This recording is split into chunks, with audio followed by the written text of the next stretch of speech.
Thanks, David. Appreciate it. Good morning. My name is Kim Honeycutt, and I am a psychotherapist and a trauma recovery consultant. And I've been in private practice for over 20 years, and most of that time, I have been in hiding or somehow suppressing my natural sexual orientation.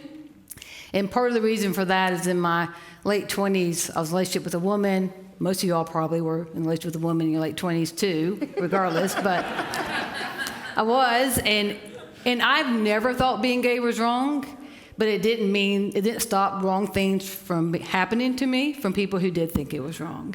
And so within that relationship, there's a great deal of internalized homophobia, and it was so shame-based, and I was such a secret to this person and to her family, and it became very explosive. And so I left that relationship, and I decided to really just walk away from my sexual orientation. And again, I didn't think it was wrong. I think the best way to explain this, like Blair talked a few weeks ago, gave an incredible talk here. She talked about the woman at the well. And I was, for so many reasons, knew I was so different and was always the person who had to go to the well symbolically at noon. And honestly, I got tired of having to be that person. And so I did whatever I had to do to adapt and to protect myself so that I could go when all the other women were going. And I got so into that world. See, I just wanted to serve God.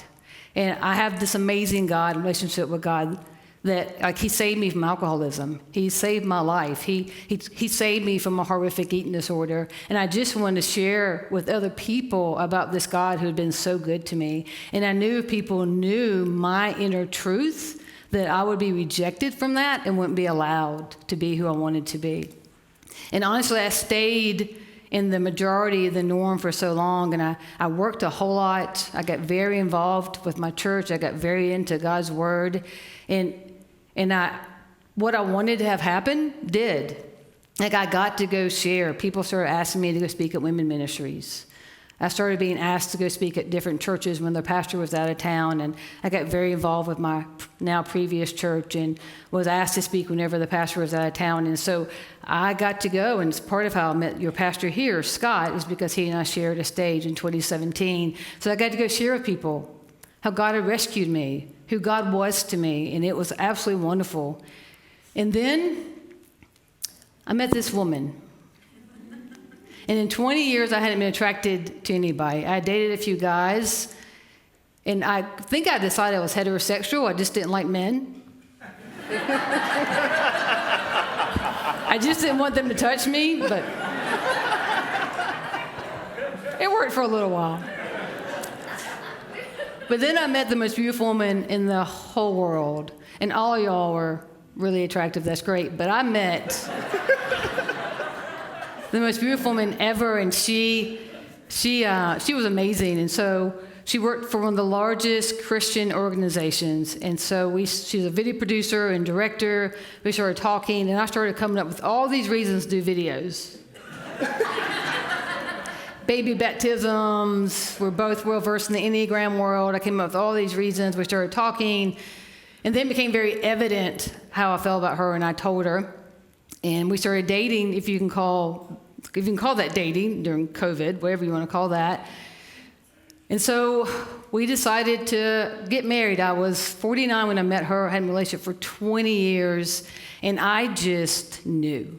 And I saw God in her. She saw God in me, and we just went for it. And we got a lot of advice to keep dating and date through each season. I'm almost 50. I'm very seasoned.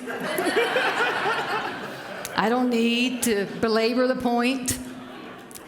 And so we got married last June 12th. And I think we have a picture of our wedding. Yeah. I told you she's the most beautiful woman in the world. And she's here. She's right here on the front row. And I want you to know this is the first time. She's made me really soft, and I'm mad about that. This is the first time from a stage I can introduce my beautiful wife without fear.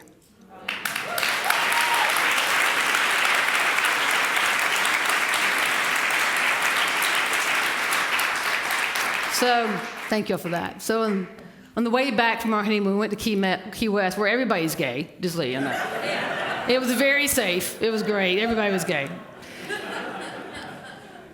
And the day we were coming back, we knew we had to tell everybody.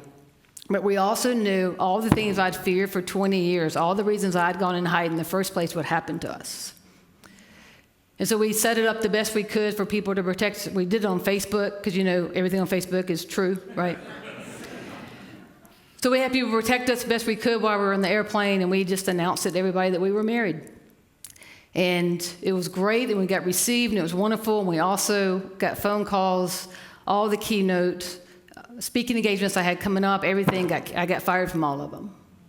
And we knew that would happen. And then the church I was in, we stopped feeling safe. We were told that people there didn't want us there. We were told that people left because of us.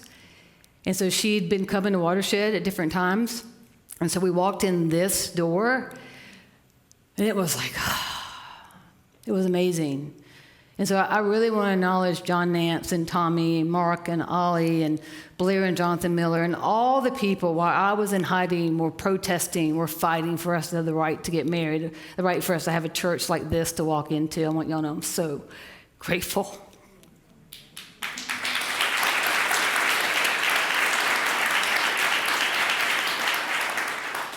So that's who I am. Peace.